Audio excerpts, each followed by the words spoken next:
Bu. Belum, Ibu. Oh, belum juga. Lah, berarti kemarin tuh kita habis presentasi sudah. Nggak ada. Iya, Ibu. Sudah. Oh, iya, ya. Oke. Nah, sekarang saya mau menyampaikan dulu tentang alur menjadi psikolog ya. Jadi, alur menjadi psikolog tuh ada sedikit perbedaan, nggak sedikit banyak ini, krusial lagi. Jadi, ini kalau dulu ya, dulu itu menjadi psikolog itu dimulai dari S1 psikologi kan, kayak kalian ini. Terus kalian lanjut namanya apa? Magister profesi psikologi. Nah, magister profesi psikologi ini sebenarnya kamu tuh ngambil 2 program sekaligus gitu loh. S2 plus program profesi. Program profesi. Ini kalau dulu.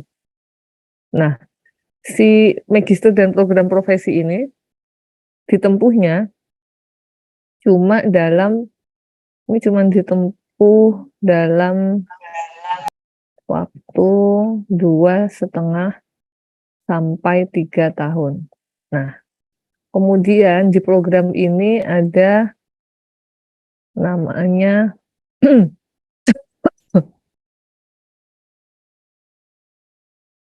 peminatan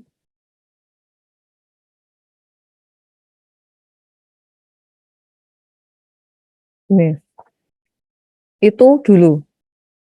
Jadi saya itu produk dari program ini. Saya ngambil peminatannya pendidikan. Nah, kalau sekarang ini program tuh lagi mau jalan ya.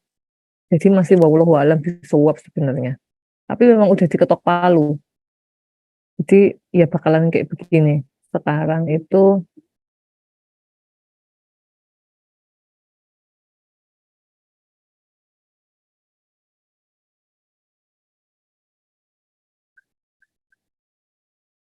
S1 psikologi. Terus langsung ke sini. Program profesi psikolog. Nah, ini nanti psikolognya itu psikolog umum. Nah, ini nanti psikolognya itu psikolog umum. Kalau kalian mau mengambil spesialisasi, jadi istilahnya kalau sekarang itu sudah bukan peminatan ya, tapi spesialisasi. Kamu bisa ngambil salah. Program spesialis. Kayak dokter. Kayak dokter lah gitu. Jadi analoginya tuh sekarang itu jadi kita dianalogikan kayak dokter. Nah, terus program profesi psikolog yang umum ini rata-rata 1,5 sampai 2 tahun. Yang ini juga sama.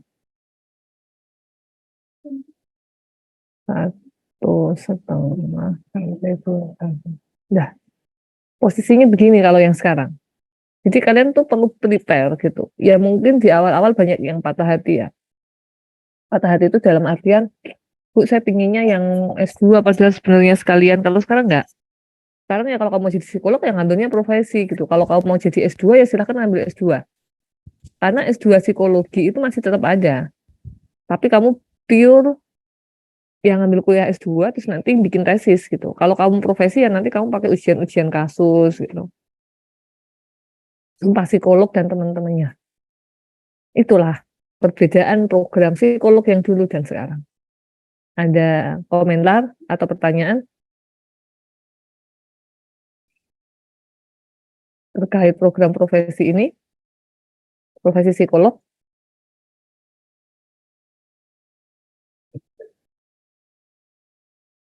Halo, antengnya. Halo, halo, aman, aman. Permisi Ibu, saya Ya. Fitri Amalia izin bertanya. Boleh, boleh. Kalau untuk gelarnya itu Bu? Gelarnya, nah itu dia. Kalau gelarnya itu psikolog. Sorry, benar. Yang benar gelarnya itu psikolog. Jadi bukan lagi MPSI. Kalau ini dulu kan gelarnya ini, itu gelarnya gini. Misalnya.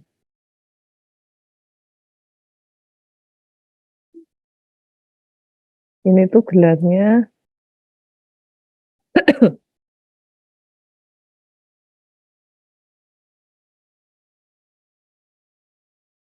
MPSI-nya karena S2-nya, psikolognya karena psikolognya. Kalau kalian besok langsung psikolog gelarnya. Ya. Di sini gelarnya langsung psikolog. Gitu, Fit. Terima kasih, Bu. Oke. Ada lagi yang lain? Bu, izin bertanya, Bu. Boleh. Gimana? Bila. Saya kan kemarin tuh sempat diberitahu sama Bu Alfi kalau misalkan habis spesialis itu ada yang namanya subspesialis. Misalkan Iya. spesialisnya kita ambil klinis, terus subspesialisnya kayak ada klinis anak gitu ya, Bu? Iya. Itu kalau kamu mau terusin sampai subspesialis memang ada. Cuman program yang wajib ada di fakultas itu minimal sampai program spesialis dulu sih. Gitu. Yang program subspesialisnya masih OTW juga kayaknya.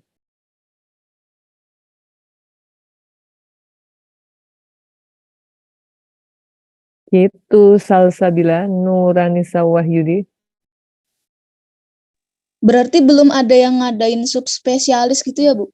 Belum, orang ini ngadain program ini aja belum buka kalau semester ini. Ya, Bu. Masih Terima baru banget. Gitu. Oke. Ada lagi pertanyaan?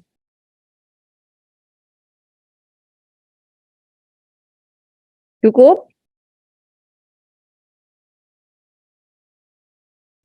Ibu mau tanya. Ya, gitu. Siapa yang mau nanya ini kok suaranya nggak ada? Halo? Halo, Ya. berarti yang sekarang nggak ambil peminatan gitu-gitu, Bu. Pokoknya kita lulus yang S1 jadi psikolog aja gitu, nanti Iya. peminatannya nanti. Spesialis namanya sekarang, bukan peminatan. Jadi gini loh bedanya. Kalau yang aku tangkap ya, sejak muncul spesialis ini kata peminatan itu menjadi kayak, ya kan minatnya kamu di situ gitu. Jadi tuh gini, eh sebenarnya itu tuh ini sebuah buat kami ya, kami yang ada di program ini tuh jadi kayak berasa gini. Kan kayak saya tuh nanti terus jadi psikolog umum lagi tuh. Padahal kemarin saya sudah ngambil eh, psikolog magister profesi pendidikan yang belajarnya pendidikan semua. Terus sekarang saya jadi psikolog umum dong, gara-gara program ini. Kalau saya mau ngambil spesialis, saya harus ngambil program lagi. Atau kalau enggak, saya melakukan uji kompetensi untuk penyetaraan. Kalaupun nggak ngambil program spesialis. Nah kan pertanyaannya itu jadi kayak, oh berarti kemarin saya kuliah itu sekarang jadinya dianggapnya minat ya gitu.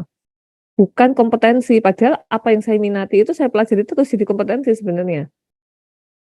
Walaupun setelah saya cek lagi, di surat sebutan psikolog saya, jadi kan kalau udah lulus itu kan ada surat sebutan psikolog. Surat sebutan psikolog saya itu ya psikolog aja gitu, nggak ada keterangan pendidikan, klinis atau itu nggak ada. Nah mungkin nanti kalau program spesialis itu sertifikatnya ada, jadi legal formalnya itu ada, gitu sih. Tapi emang psikolog umum kayak dokter umum gitu.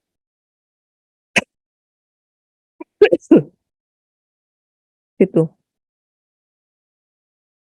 Ada lagi pertanyaan? Komentar? Bu, saya izin bertanya. Boleh. Gimana sih Andra? Waktu itu Bu Alfi pernah nerangin kalau kurikulum lama itu bisa sampai kuliahnya 8 sampai 10 tahun, itu kenapa ya, Bu? Terus kayaknya gelarnya masih dokter Anda kurikulum ya. lama itu, oh iya ya, itu kurikulum lama itu kurikulum yang zamannya Bu Alfi dan kalau di psikologi ya mungkin zamannya Bu Eli itu ya, Bu Aan gitu.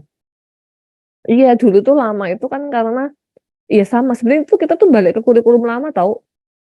Jadi kalau dulu itu S1 psikologi plus profesi. Jadi kalau yang pakai kurikulum lama itu kuliah terus ngambil profesi gitu. Cuman kalau masalah kuliahnya yang lama itu, iya tergantung orangnya sih sebenarnya. Dulu yang kuliahnya cepet juga banyak kok gitu. Cuman kalau lama atau sebentar tentang kuliah itu sebenarnya tergantung orangnya. Kalau secara kurikulumnya sih sama-sama aja sih, Diandra. Gitu. Cuman kalau dulu ya itu langsung program profesi. Jadi psikolog itu apa namanya dari S1 terus ngambil profesi psikolog gitu. Makanya psikolog yang dulu-dulu yang belum keluaran lagi profesi kayak saya sekarang ini, itu tuh dia itu menguasai semua bidang psikolog gitu. Karena di psikolog umum itu menguasai semuanya, hanya saja dikasihnya yang dasar-dasar gitu loh. Kayak kamu ke dokter umum kan juga gitu ya. Pokoknya analoginya tuh persis kayak dokter wes gitu. Kewenangannya juga jadi persis kayak dokter gitu. Untuk kasus-kasus yang spesialis mungkin ya butuhnya dokter spesialis. Tapi untuk yang umum masih bisa ditangani dokter umum ya dokter umum. Gitu sih Diandra. Baik Bu, makasih. Sama-sama. Ada lagi?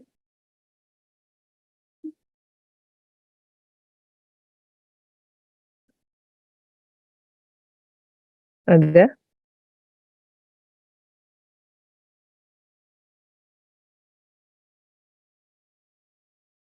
Oke, kalau nggak ada lanjut ya. Nanti sambil jalan kalau ada pertanyaan lagi. Nah, kemudian, sebentar. Oke, kemudian saya mau masuk ke feedback buat teman-teman yang kemarin. Halo, cek. Masih aman ya suara saya? Kok kayak Aman, delay ya? aman Ibu. Saya mau nanya nih, kelompok yang kemarin bikin kurator film mana? Ayo kurator film, yang kelompoknya tentang kurator film.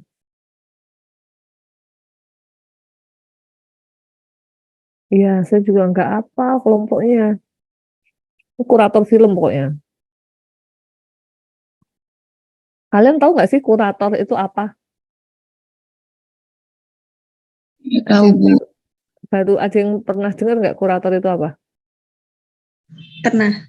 Ya, apa itu kurator?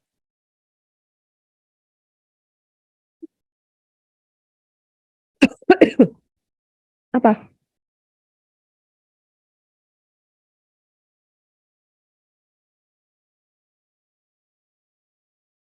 Halo? Biasanya kurator tuh kita temukan di bidang apa? Seni Ibu. Ya, seni atau budaya. Nah, kira-kira kalau orang psikologi masuk di kurator film itu kira-kira seperti apa ya gitu? Perannya di mana?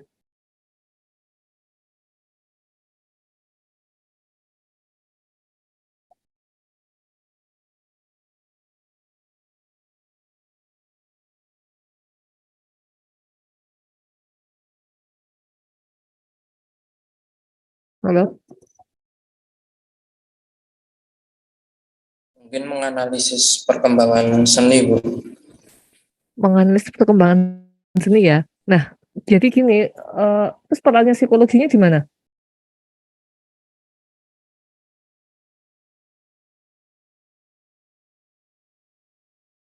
Peran psikologinya maksudnya, atau lebih ke arah, oh ini film ini apa namanya, kayaknya nggak sesuai deh sama perkembangan anak, aslinya nggak gini gitu, atau sesuai dengan perkembangan remaja, aslinya nggak begini gitu.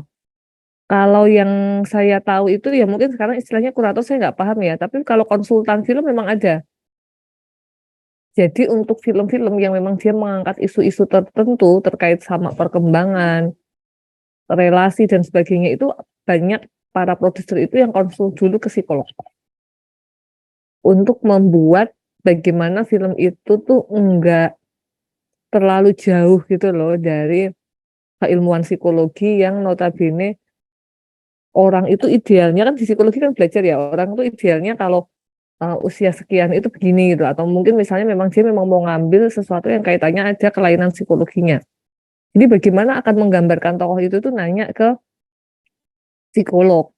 Tapi itu jatuhnya konsultan sih, bukan kurator. Makanya ini nanti perlu diinin lagi ya si kurator film itu. Terus kemudian saya mau menyampaikan beberapa poin-poin terkait ini. Yang bagusnya kalau yang di kelas ini itu sudah apa ya, ya sudah semuanya itu bentuknya profesi yang memang bisa langsung kita raih gitu. Bukan profesi antara. Misalnya kayak sekarang yang saya lihat profesi antara itu adalah staf sus kasat. staf khusus Kasat. Jadi staf khusus Kasat itu kan, kalau saya analogikan, staf khusus Kasat itu sama kayak misalnya anggota DPR, misalnya kayak menteri, even itu presiden. Artinya kamu boleh jadikan itu sebagai big dream-mu gitu. Cuman untuk menjadi seorang staf sus Kasat itu kan melalui proses itu. Sehingga yang kamu ambil itu kompetensi-kompetensi sebelumnya dulu gitu. Untuk jadi staf khusus tuh kamu perlu jadi staf Kasat dulu nih berarti. Nah, itu tuh seperti apa gitu. Itu yang perlu kamu gali dulu gitu. Misalnya kayak kamu mau jadi menteri, pertanyaannya kamu mau jadi menteri melalui profesi apa gitu. Karena kan menteri itu profesinya banyak. Menteri itu bisa dari berbagai macam background. Nah, raihlah pijakannya gitu. Jadi sebelum jadi menteri kan kamu butuh pijakan tuh. Nah, pijakannya ini apa? Kamu mau ambil peran apa atau kamu mau ambil profesi apa sehingga next tuh kamu bisa ada di level menteri gitu maksudnya. Termasuk misalnya kayak anggota DPR. Sama, anggota DPR itu dari berbagai elemen. Nah, kamu tuh akan memilih elemen apa yang penting ditulis sebagai peluang itu sebenarnya itunya. Karena semua orang bisa jadi anggota DPR kalau dia memang ada peluang ke sana gitu. Sehingga peluang profesi apa sebaiknya nulisnya gitu. Sehingga kalian nggak bingung. Terus ada lagi ini kalau jurnalis memang sih ada beberapa juga anak psikologi yang masuk ke jurnalis ya, walaupun terus jatuhnya kemampuan utamanya itu ya kemampuan jurnalistiknya gitu. Sehingga psikologi itu mewarnai aja sih sebenarnya, tapi kemampuan utamanya tetap di jurnalistik sebenarnya. Terus ini ada psikolog e-sport. Nah, ini juga menarik nih. Sekarang karena e-sport itu sudah mulai banyak gitu ya, tapi sebenarnya seorang atlet itu bisa didampingi oleh seorang coach, bisa didampingi oleh seorang psikolog sih. Tinggal bagaimana memfungsikan masing-masingnya. Karena sebenarnya coach itu pertama kali muncul, ini saya langsung nyambung ke coach ya. Coach itu pertama kali muncul itu di ranahnya pelatih yang sifatnya melatih fisik gitu. Coach badminton, basket, tenis, sepak bola. Tapi kemudian seiring dengan perkembangan bahwa orang itu nggak hanya butuh hard skill, dia butuh soft skill, maka coach ini mulai geser. Jadi kesehatan mental, public speaking, terus development, terus productivity coach misalnya kayak gitu, itu mulai di situ.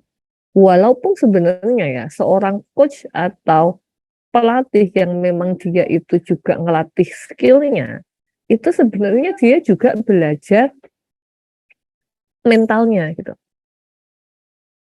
Sama seperti ketika dia melatih orang, bagaimana sih membesarkan hati ketika atlet ini mau bertanding, itu kadang-kadang juga dilakukan sendiri oleh si coachnya itu. Gitu. Tapi ada juga yang manggilin psikolog. Nah, itu peluang buat kalian. Jadi psikolog olahraga itu sekarang juga udah banyak. Nah, apalagi karena e-sport sudah marak, psikolog e-sport juga sudah banyak. Terus, nah ini ada psikologi konsumen sama ada UX researcher. Saya bukain yang UX ya, sebentar.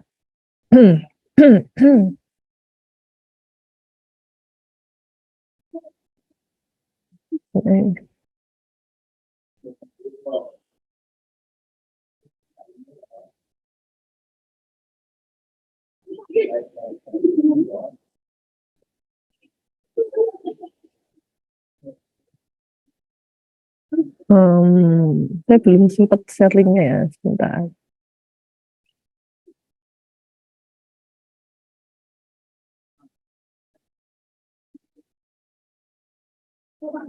Nanti tak share juga linknya.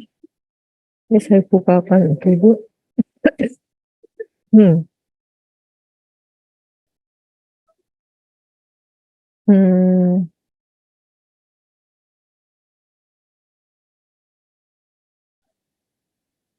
Iya, Saya nulisnya udah tahun 2020 nih, karena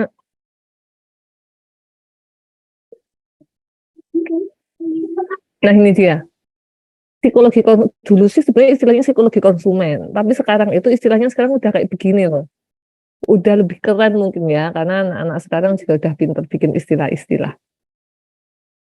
Kalau dulu istilah psikologi konsumen itu dipakai psikolog tuh yang memang dia itu tugas utamanya itu mengelola atau menganalisis atau mengamati atau mencermati perilaku-perilaku konsumen yang itu nanti dijadikan bahan pengambilan keputusan oleh si owner untuk mengembangkan produk dan juga memasarkan produk. Poinnya di situ. Nah, sekarang ada istilah namanya UX researcher. UX itu namanya user experience. Ini UX ini maksudnya UX experience. Nah, anak psikologi apalagi lulusan S1 itu banyak yang sekarang terserapnya di sini. Satu UX researcher ini.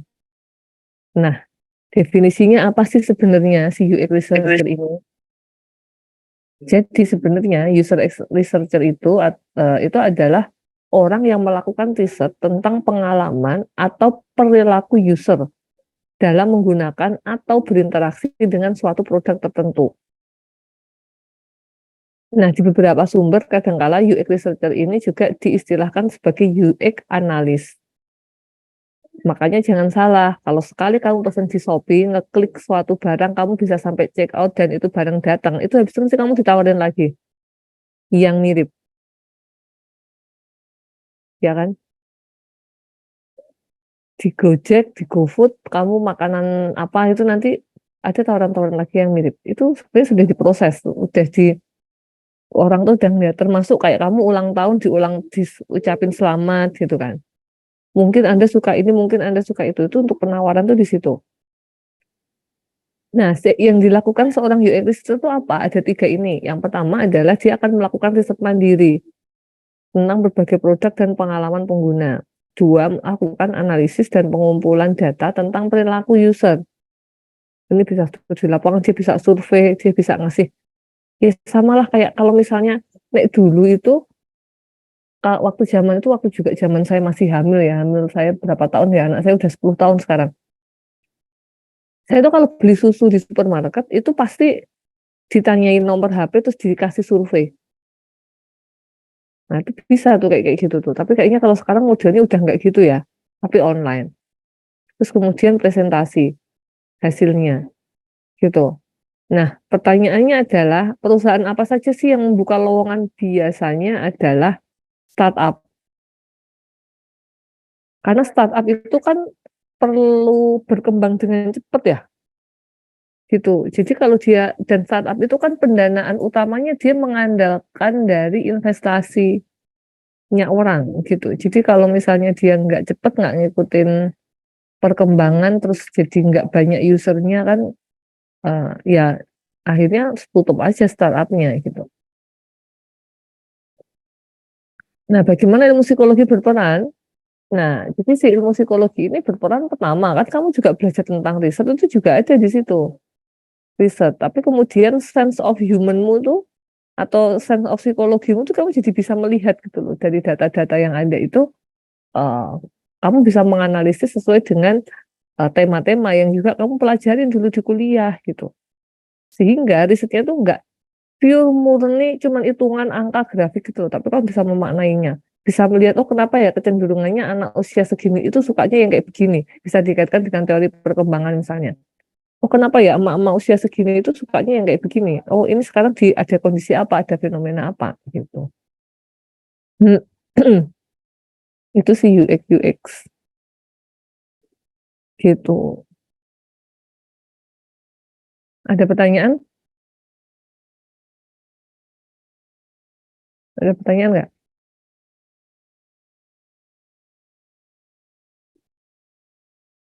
Ada pertanyaan? Aman? Oke. Kalau aman, sekarang giliran kalian yang bertanya. Nah, sekarang silahkan masing-masing dari kelompok itu membuat satu pertanyaan. Pertanyaannya bisa ditujukan ke saya atas penjelasan yang sudah saya sampaikan, atau ditunjukin ke teman yang lainnya. Ditujukan ke teman yang lainnya. Gitu ya, satu kelompok satu aja, silahkan dibuat waktunya 4 menit ya. Ini 09.26, nanti 09.30 kita mulai langsung tanya jawab. Gitu. Semua pertanyaan terkait dengan eksplorasi peluang karir bidang psikologi. Satu kelompok satu aja. Silahkan kalian bisa bisik-bisik di grup WA kalian sendiri misalnya gitu, atau kalau enggak ya udah perwakilan. Tadi yang nanya, kalau yang tadi udah nanya itu berarti kan tadi yang sudah nanya perwakilan kelompok berapa aja ya? Kelompok Silakan sebutkan ya. Kelompok Kelompok 2. Terus habis itu Kelompok 10, Bu. Kelompok kelompok 5, berapa? Kelompok 5. Terus kelompok berapa lagi? 10, Bu. Oke, kelompok 10. Terus kelompok berapa lagi? Cuma 3 ya tadi yang nanya. Enggak ah, kayaknya tadi ada lagi yang nanya enggak cuma 3 deh. Kelompok berapa ya? Yang tadi nanya. Berapa? Kelompok berapa? Cuma 3. Ya wes. Itu tak tulis di chat, ketiga kelompok itu hukumnya sunnah karena udah terwakili. Nah sekarang silahkan kelompok yang lainnya ya, waktunya nggak usah lama-lama 3 menit, silahkan dimulai dari sekarang. Nanti 9.30 udah langsung bertanya. Silahkan.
Oke, sudah.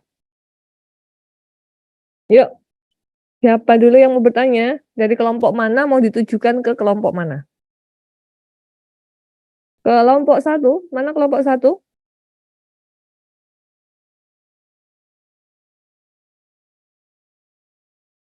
Nah, kelompok 1.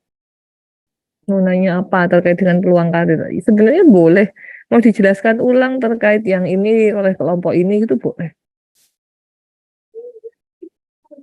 Tanyanya nggak usah yang susah-susah, tapi setidaknya bisa menambah wawasan kalian aja sih. Ini tadi yang udah 2, 5, 10. Ada kelompok 1, belum. Kelompok 3,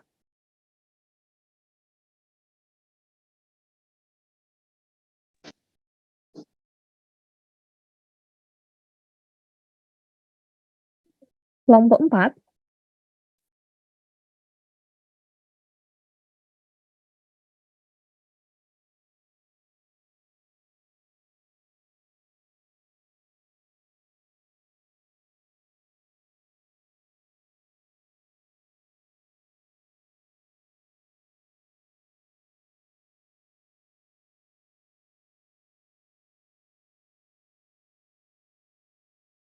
Silahkan, Keza. Wakili kelompok berapa? Saya izin bertanya Bu dari kelompok 2. Saya mau tanya, kalau misalnya jadi art terapis itu kira-kira masuknya ke spesialis apa ya Ibu? Terima kasih.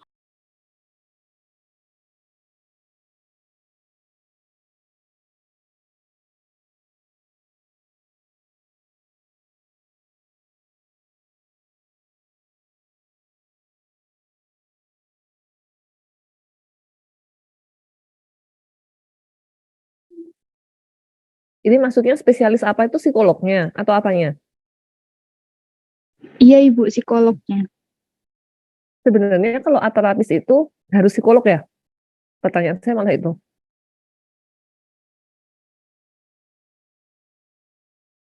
Karena setahu saya enggak. Art terapis itu enggak harus psikolog. Jadi art terapis itu dia bisa dari lulusan S1 atau mungkin dia S1-nya bisa S1 psikologi atau malah S1 seni gitu sebenarnya. Yang dia menjiwai efek dari sebuah karya seni itu untuk kesehatan mental. Gitu sih, Ke. Malah nggak harus psikolog gitu. Tapi kalau misalnya kamu mau psikolog ya mungkin lebih ke arah klinis malahan. Terus nanti bikin terapi yang dia modelnya pakai seni. Itu juga boleh. Opsinya itu. Oh iya, terima kasih Ibu. Sama-sama. Ini kelompok 2 malah sudah 2 kali nanya loh ya. Yuk kelompok lainnya. Silahkan Raka. Dari kelompok berapa? Saya ada perwakilan dari kelompok 8, Bu.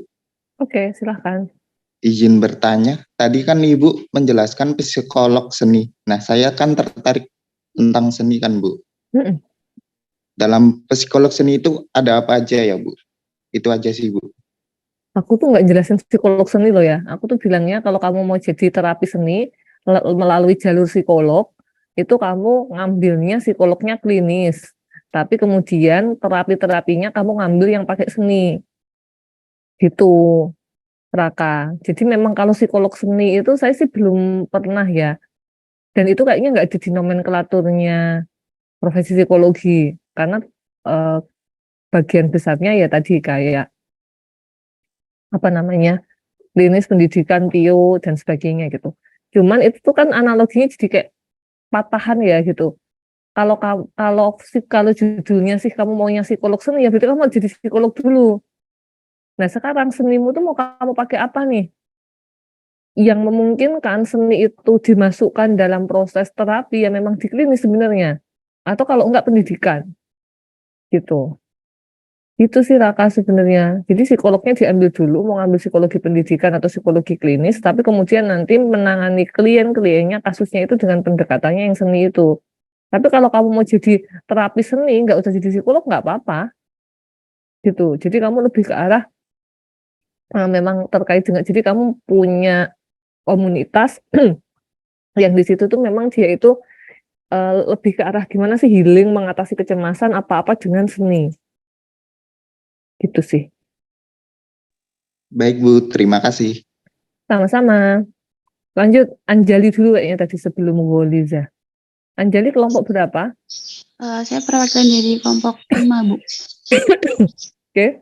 Saya izin bertanya, sebenarnya saya penasaran aja Bu, untuk orang yang nanti setelah lulus S1 psikologi nih, terus mau melanjutkan ke kepolisian atau ke militer, itu biasanya dibutuhkan selain psikologi forensik itu apa Bu? Kalau nanti kamu masuknya ke psikologi militer, ya udah kamu ikut jenjang di situ, Anjali. Jadi biasanya kalau kamu mau ngambil yang militer itu nanti ada namanya program ya, tak cariin.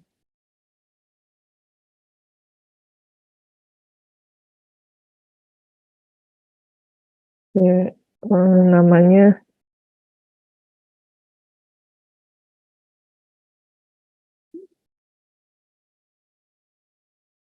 tak cariin chattinganku sama orang militernya.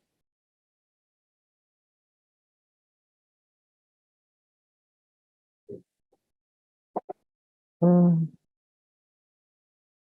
Oke, apa namanya ini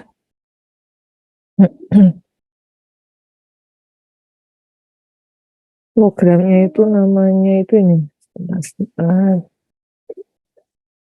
Ya, kok hilang ya linknya? Wah, hilang linknya. Jadi itu programnya itu namanya PAPK perwira bukan? karir. Pokoknya perwira karir gitu loh. Heeh. Jadi memang ada programnya. Nanti kalau kamu masuk ke situ itu nggak harus forensik malahan. Nah itu yang alumnus kita ya, yang dari lulusan S1 terus dia ngambil yang di karir itu, dia tuh intinya malah ngurusin SDM-nya di situ gitu loh. Tapi nggak yang forensik gitu. Malah ngurusin ya orang pensiun, tentara yang mau pensiun, mengadakan pelatihan untuk tentara gitu-gitu malah. Jadi bukan yang forensik gitu kok. Anjali bisa kok. Gitu. Yang penting, tapi kalau kamu mau masuk ke situ tuh fisikmu dari sekarang harus sudah siap loh, tinggi badan, berat badan, stamina gitu. Jadi kalau yang anak psikologi UAD itu kan cowok ya, itu kebetulan yang masuk ke perwira karir itu memang dia itu sebenarnya sebelum masuk psikologi UAD itu pengen jadi polisi udah, tapi dia nggak lolos. Terus akhirnya dia masuk psikologi dulu terus lanjut ke sana. Jadi dia itu dari zaman S1 itu tampilannya tuh udah tampilan ala-ala militer gitulah. Dia udah renang, dia udah gitu sih. Jadi nggak bisa kalau yang kamu masuk mau ke bagian kedinasan yang kaitannya angkatan darat maupun angkatan udara yang kayak gitu polisi gitu itu tuh nggak bisa kalau kamu hanya mengandalkan otak. Fisikmu tuh juga harus dipersiapkan. Gitu sih Anjali. Baik Ibu, terima kasih. Sama-sama. Silakan Goliza. Baik Bu, saya perwakilan dari kelompok Berapa? 7. Kelompok berapa? Kelompok 7 Bu. Oh ya, silakan. Jadi kan di punya saya kemarin tuh ada yang namanya Giro Psikologis Bu. Oh iya betul. Nah itu tuh kalau buat alur dari psikologi yang sekarang itu, apakah ngambil spesialis yang klinis habis itu subspesialisnya yang dewasa ke lansia atau bagaimana? Bisa. Karena kan yang sekarang belum terdiferensiasi secara jelas ya. Tapi sebenarnya bisa jadi kalau kamu ngambil giro psikologi itu, kemarin tuh aku sampai nyoba chat GPT loh, tahu nggak? Nah, demi mencari yang namanya giro psikologi itu. Mana tadi? Kalian udah pernah nyobain chat GPT belum sih? Udah Bu. Oh, yang lainnya? Udah pernah? Iya, tak buka ini ya. Waktu kemarin sampai buka lagi. Nanti.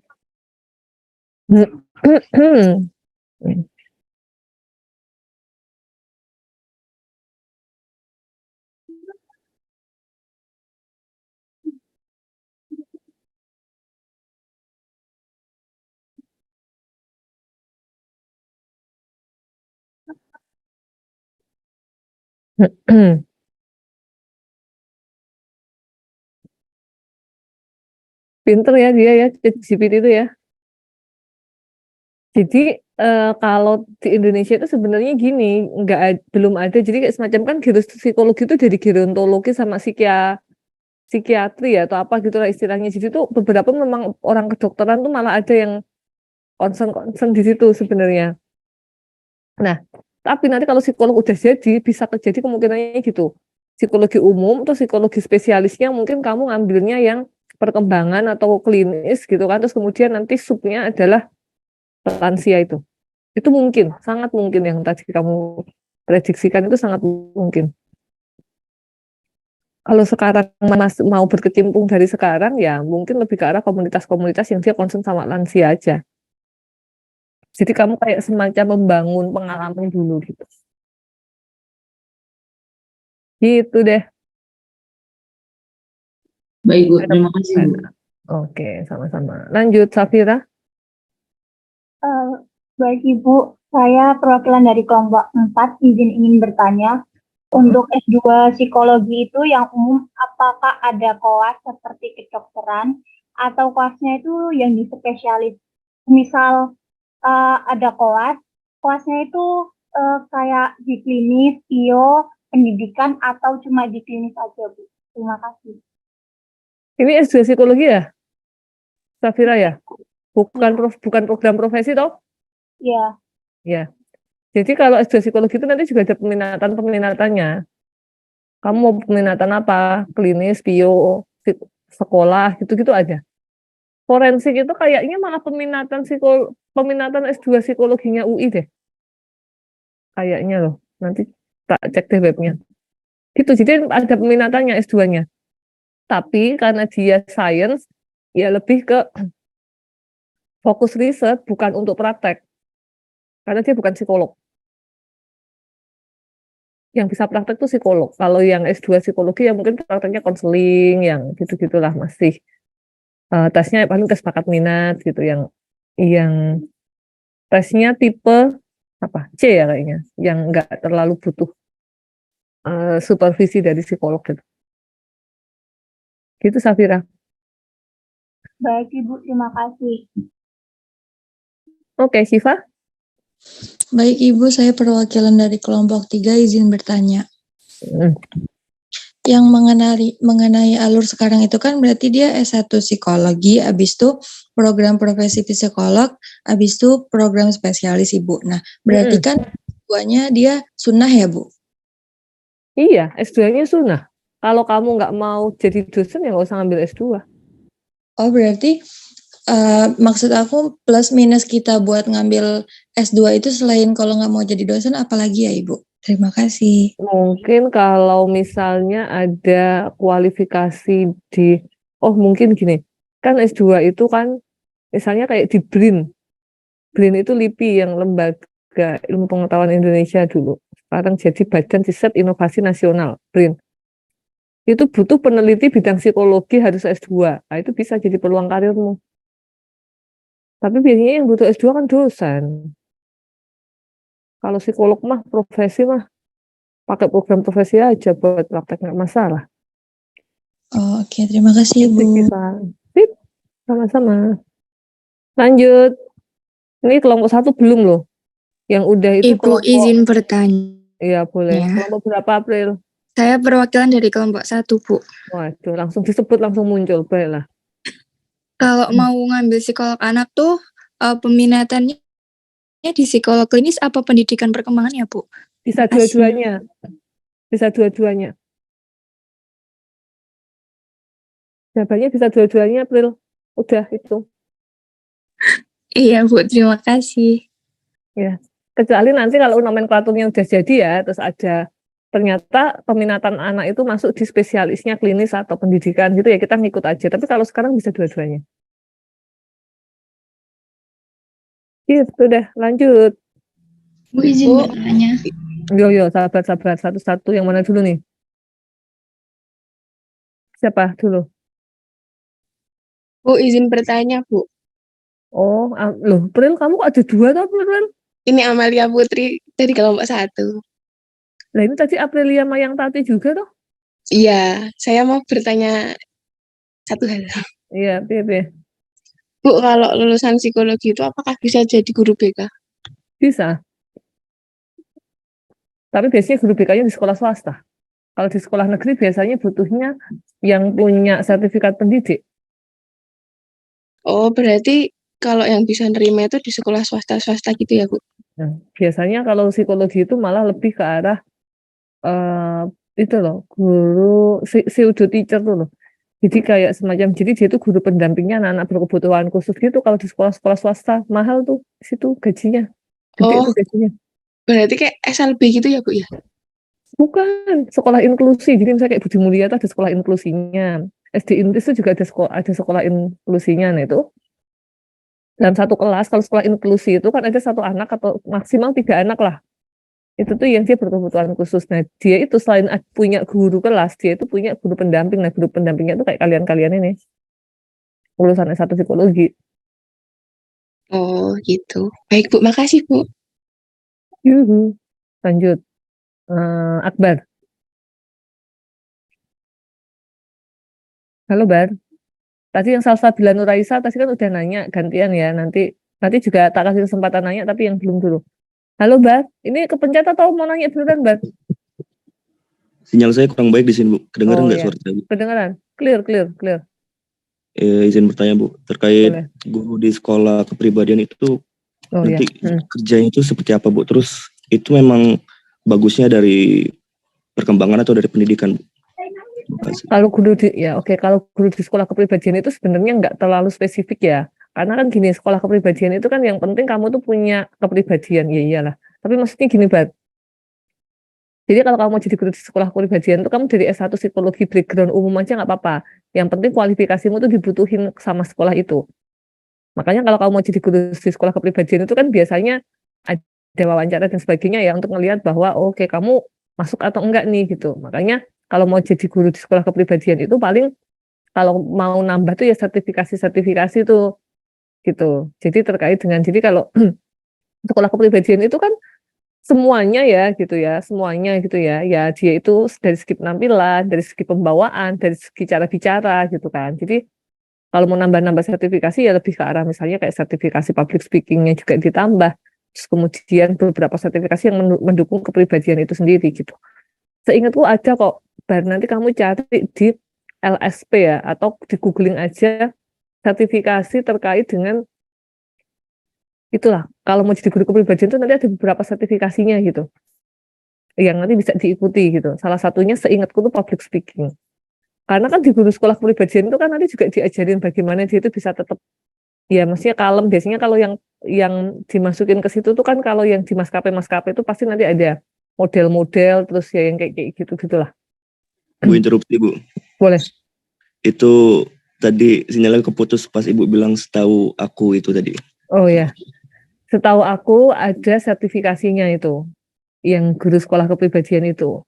Jadi kompetensi sebentar, atau kita minta bantuan ChatGPT dulu ya. Mana tadi?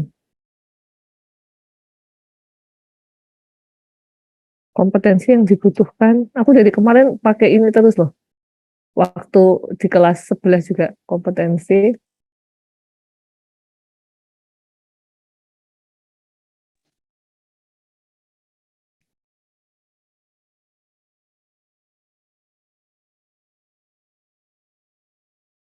Iya, Bar.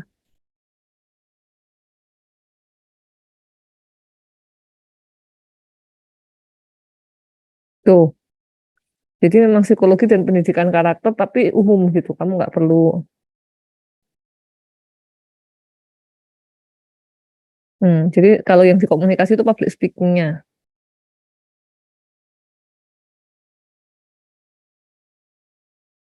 Sebenarnya kamu bisa ngambil sertifikasi coach loh, Bar, untuk jadi guru sekolah kepribadian itu. Jadi coach terkait dengan kesehatan mental atau coach terkait dengan produktivitas atau coach terkait dengan pengembangan diri itu bisa salah satu sertifikasi yang bisa kamu ambil kalau kamu pengen jadi guru di sekolah kepribadian. Gitu, Bar. Karena sekarang banyak sekarang guru-guru sekolah kepribadian itu sekaligus coach. Mereka tuh diundang. Bar. Terus nanti lawan kita di sana tuh kira-kira siapa aja gitu, Bu? Anak-anak saingannya. Iya. Saingannya anak-anak komunikasi. Saingannya anak-anak dari manajemen. Saingannya anak-anak dari public relation gitu-gitu. Biasanya. Ada juga sih dari keguruan, cuman karena biasanya yang mutat-mutat nggak mau jadi guru itu juga bisa juga mengambil di ranah-ranah situ. Gitu, Bar. Baik, Bu. Sama satu lagi, Bu, maaf. Target keberhasilan tuh waktu kapan, Bu? Target keberhasilan apa? Ketika kita udah jadi guru di sana itu, kita dianggap berhasil itu ketika apa? Itu tergantung jenjang karir yang ada di sekolah kepribadian itu. Karena gini, Mbak, sebenarnya kan sekolah kepribadian itu bukan instansi formal. Ya, kamu aja mau bikin sendiri bisa loh, Bar. Atau awalnya kamu ikut sekolah, maksudnya kayak semacam ngajar dulu ya di sekolah kepribadian anak, terus nanti akhirnya kamu bikin sendiri aja bisa, Bar. Gitu. Jadi kan bukan yang jenjangnya itu bukan yang SD, SMP, SMA gitu loh. Bukan yang formal gitu, Bar. Nah, indikator keberhasilannya ya tergantung. Kalau kamu sebagai orang yang ngajar di sana, ya istilahnya KPI-mu gitu loh, Bar. Kayak target di sekolah itu tuh apa? Kamu bisa mengajar sampai seperti apa? Dalam waktu berapa lama gitu, Bar. Tapi nanti kalau targetnya adalah kamu yang punya, ya kamu bisa merekrut berapa siswa dan sebagainya. Itu sih, jadi targetnya itu tergantung outcome-nya apa, tujuannya apa sih sebenarnya gitu. Yang ada di situ. Gitu deh.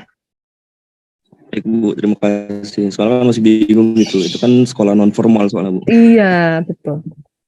Terima kasih Bu. Oke, yuk Anisatur Rohmah. Ya Bu, saya perwakilan dari kelompok 9. Kalau psikologi keluarga itu masuk ke peminatan atau apa ya Bu?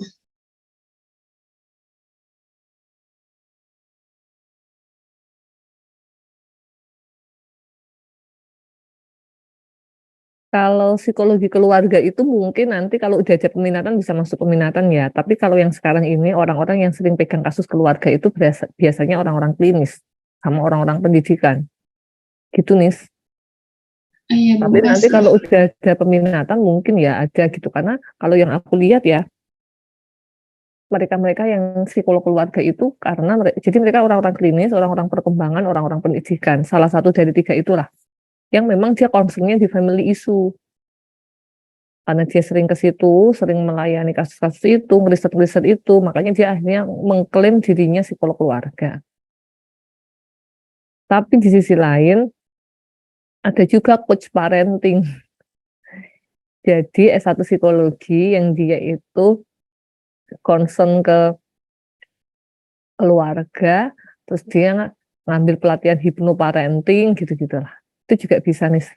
Jalurnya banyak, karena keluarga itu kan vital ya dalam sebuah kehidupan itu. Jadi banyak gitu loh pangsa yang bisa diambil untuk bisa ya menjamin kesejahteraan sebuah keluarga. Makanya bisa masuk lewat psikolognya atau coachnya atau konselor perkawinan gitu-gitu sih Nes.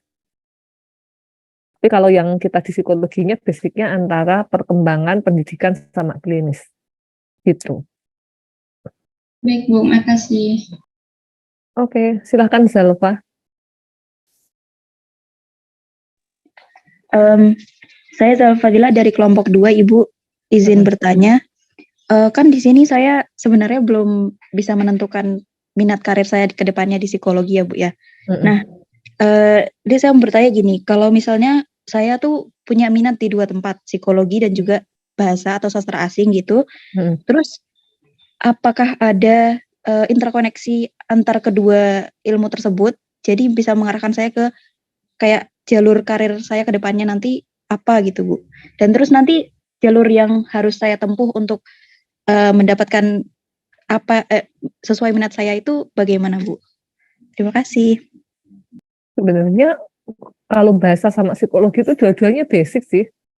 Zalfa, ya tinggal nanti kamu mau memilihnya yang mana, karena itu kan 2 hal yang sifatnya basic ya.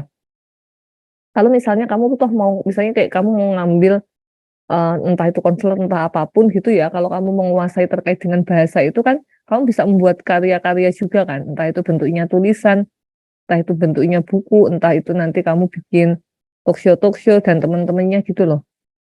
Zalfa, jadi bisa juga gitu, kamu mau ngambil di ranah-ranah trainernya, influencernya, konten kreatornya, penulisnya lah gitu, kalau kamu juga ada ketertarikan di bahasa.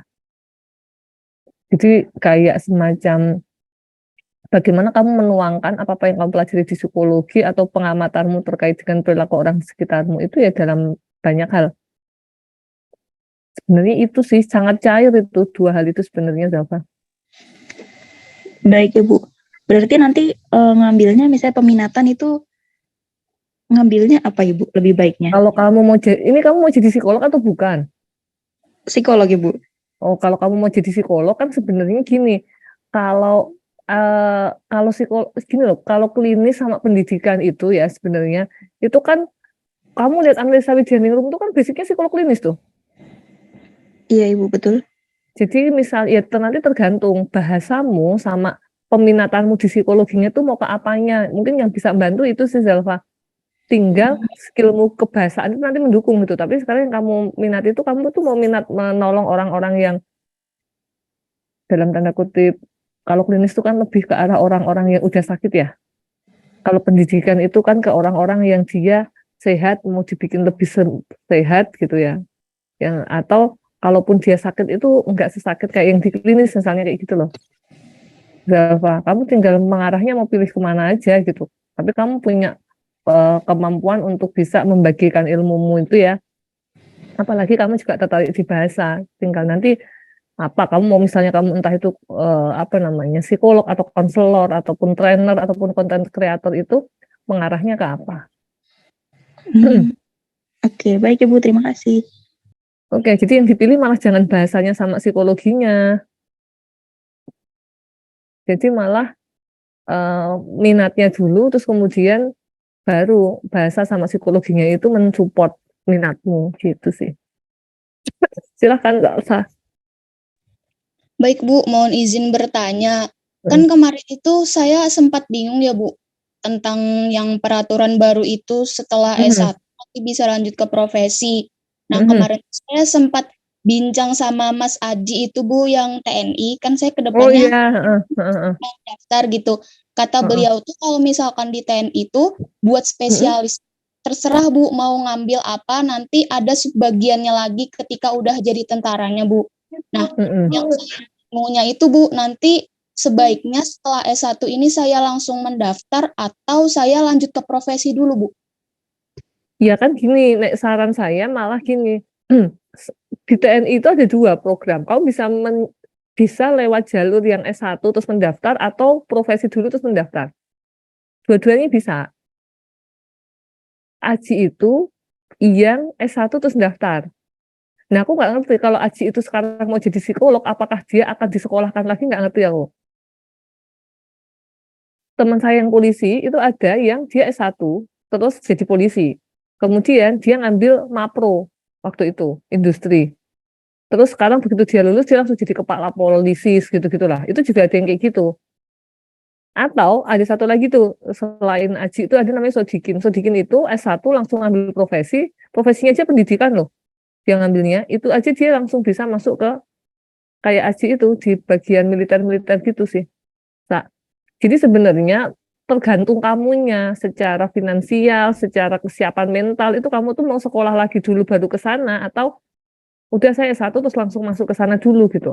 Atau mungkin kamu akan lihat lowongan dulu begitu besok kamu lulus ada lowongan nggak tuh yang buat S1. Kalau nggak ada ya sekolah dulu sambil nunggu lowongan yang psikolog misalnya itu juga nggak apa-apa. Itu sebenarnya bukan 2 hal yang apa. Intinya 2 halnya itu ketika kamu milih salah satunya itu tidak ada kerugian gitu loh.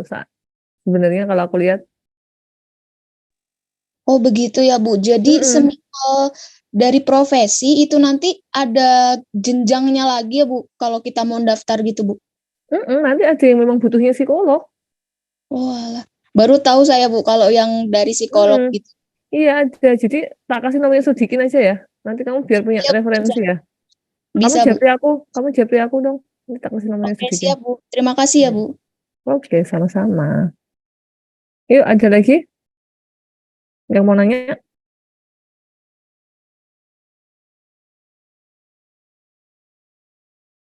Udah habis. Oh, sudah jam 10. Baru jam 10, Ding. Ada lagi nggak? Karena kalian akan mendapatkan tugas untuk minggu depan. Apa itu tugasnya? Sebentar, saya bukakan RPS-nya ya. Bentar.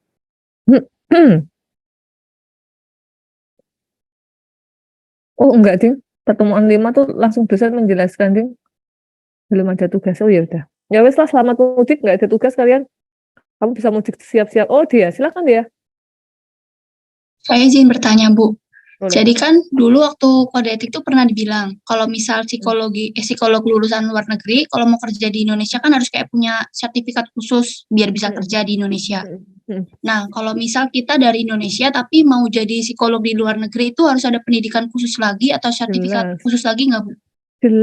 Jelas banget itu. Harus itu. Jadi aku pernah cerita di kelas ini atau gimana ya? Jadi aku tuh dulu waktu kuliah Mapro punya temen, jadi dia posisinya udah kuliah 2 semester. Dilamarlah dia sama pacarnya yang kerjanya di Amerika. Pertanyaan dia tuh sama dosen psikologi itu gini waktu itu. Pak, Bu, saya tuh mau pindah ke Amerika nih setelah nikah gitu. kalau saya sekarang udah ngambil psikolog di Indonesia, nanti saya kalau ke Amerika laku nggak ya psikolognya? Gitu. Jawabannya tidak, nggak laku. Jadi kalian harus ikut program lagi, bayar lagi, sekolah lagi. Sampai akhirnya teman saya tuh ngerasa atau nggak diterusin aja ya sekolahnya gitu. Karena nanti di sana pasti kamu ini lagi berproses lagi. Makanya kayak semacam apa ya mungkin jadi beda sih penanganannya. Bahkan kalau psikolog dari luar negeri pun mau ke sini kan juga nanti ketemu sama HIMSI dulu tuh untuk penyetaraan macam-macam gitu. Karena kan ada gap ya, sama kayak ya ini loh yang kemarin lagi viral itu loh, sempat belum lama orang Indonesia itu mulai suka ke luar negeri kalau berobat. Jadi mulai dibilang bahwa jadi mereka tuh lebih senang dokter impor lah daripada dokter lokal.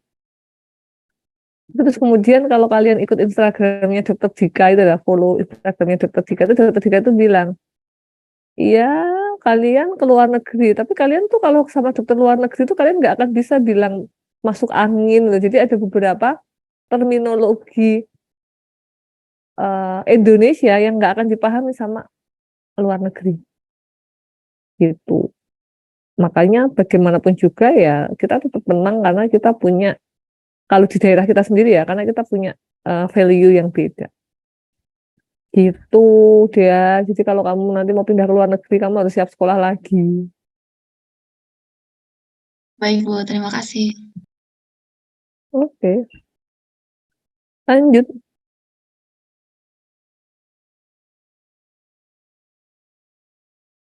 Ada lagi nggak?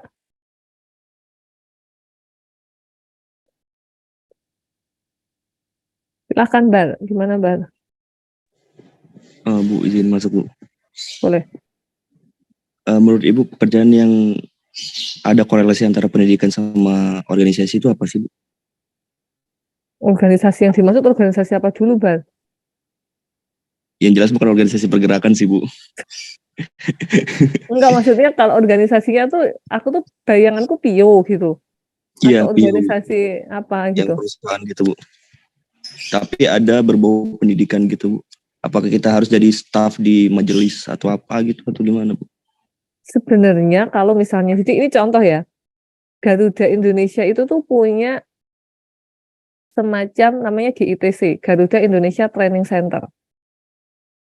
Di situ yang jadi staf di situ itu ya banyak dari pendidik juga gitu. Memang kamu masuknya dari S1, tapi bahkan kamu bisa dibiayai sampai S2 di situ.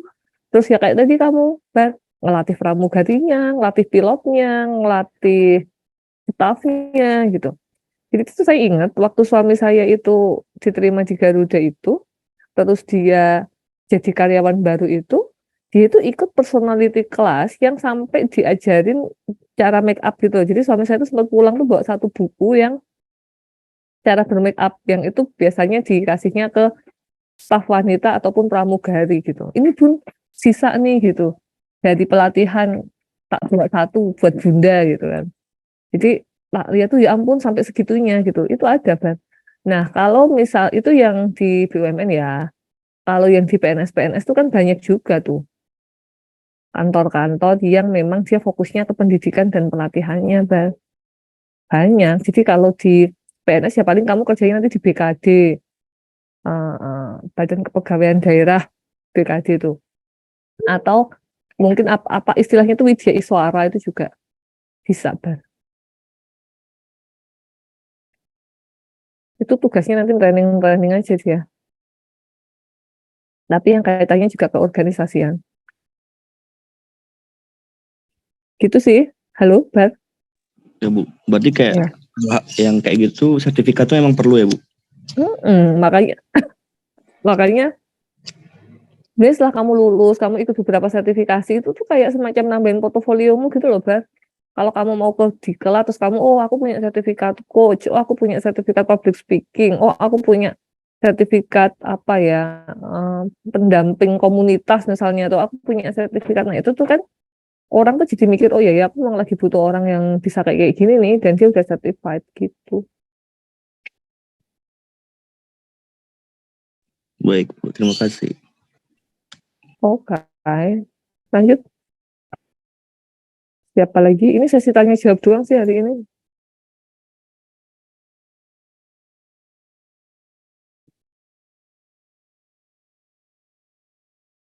Cukup? Udah. Halo? Kalau udah ya udah, daripada kita diem-dieman. Saya cuma ngeliatin muka-muka di layar yang nggak kelihatan gitu ya. Terus kalian juga cuma diem mikirin gitu. Cukup? Cukup mungkin, Bu. Ya, oke. Baik, kalau sudah, insya Allah kita ketemu minggu depan dan online lagi maunya minggu depan. Atau ada yang mau offline kuliahnya minggu depan. Saya perlu bikin pooling nggak nih buat kuliah minggu depan? Mau online atau offline? Sepertinya online aja, Bu, karena banyak yang konfirmasi ke saya itu pada mau balik sudah, Bu. Iya, ini tadi aku juga WA sama beberapa orang udah mau besok jam sekian ke stasiun, udah di pesawat gitu-gitu deh. Minggu depan tuh udah full semua ya, transportasi ya, kok pada baliknya pada akhir minggu ini banyak sekali. Udah pada naik, Bu. Iya, makanya. Ya, Liburnya udah. dikit, Bu. Liburnya kenapa? Liburnya dikit, Bu, cuma 2 minggu. Ini udah mending kali, Januar. Yang sebelumnya tuh kita nggak nyampe loh. Iya nggak sih? Kan ini ada perubahan cuti bersama itu loh, itu jadi panjang tahu kita. Lumayan ini hitungannya. Ya wes, insya Allah minggu depan kita akan belajar lagi dengan online. Oke, terima kasih. Mari kita akhiri dengan membaca hamdalah bersama-sama. Alhamdulillahirrabbilalamin. Oh iya, maaf tadi sudah ada yang japri saya ya. Jadi kelas untuk NLP tadi sudah sold gitu. Karena ya sebenarnya gini sih kalau saya itu.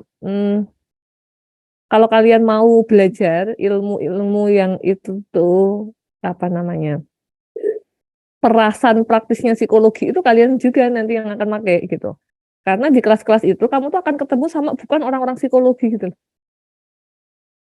Dengan begitu kamu tuh jadi satu punya jaringan, punya relasi, punya wawasan gitu, dan ilmu NLP itu ilmu yang sangat praktis banget untuk bisa langsung diterapkan. Tanpa kamu harus membaca buku yang tebel-tebel gitu ya, tapi itu tuh sangat mudah diterapkan. Dan saya itu selalu deh setiap tahun tuh saya tuh pasti deh ada bagi-bagi voucher gitu, karena alhamdulillah ini sudah tahun keempat saya bergabung di komunitas itu, dan setiap kali dia ada momen bagi-bagi gratisan gitu tuh pasti sasaran saya ke mahasiswa, karena saya tahu kalau bayar lumayan sih gitu. Tapi nggak ada salahnya anak mahasiswa ikut belajar sehingga tercipta juga manfaatnya. Gitu, dan sudah sold out ya, sudah diambil sama tadi udah japri saya dan sudah habis kupon saya gitu. Jadi besok lagi kalau ada saya info-info lagi ya. Oke, terima kasih ya. Saya akhiri kuliahnya. Assalamualaikum warahmatullahi wabarakatuh.